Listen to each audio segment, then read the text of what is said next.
আপনি কি জানেন মানুষ মারা যাওয়ার পর যখন তাকে কবরে দাফন করা হয় তখন তার লাশের সাথে কি হয়?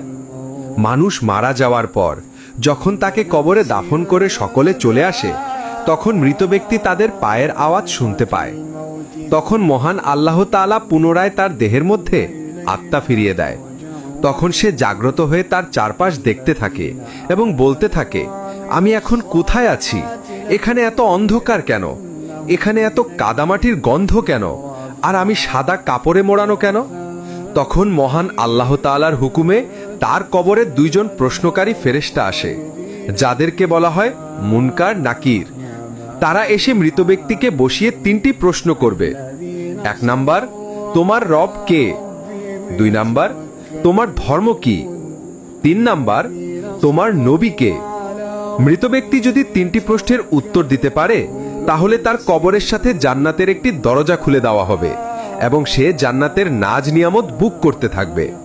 মৃত ব্যক্তি যদি বেনামাজি হয় তাহলে সে প্রশ্নের উত্তর দিতে পারবে না। তখনই তার কবরে ভয়ঙ্কর আযাব শুরু হয়ে যাবে এবং তার কবরের সাথে জাহান্নামের একটি দরজা খুলে দেওয়া হবে। মহান আল্লাহ তাআলা আমাদের কবরের 3টি প্রশ্নের সঠিক উত্তর দেওয়ার তৌফিক দান করুন। আমিন। তো আপনাদের কাছে যদি ভিডিওটি ভালো লেগে থাকে ভিডিওটিতে একটি লাইক করে ভিডিওটি শেয়ার করে দিবেন।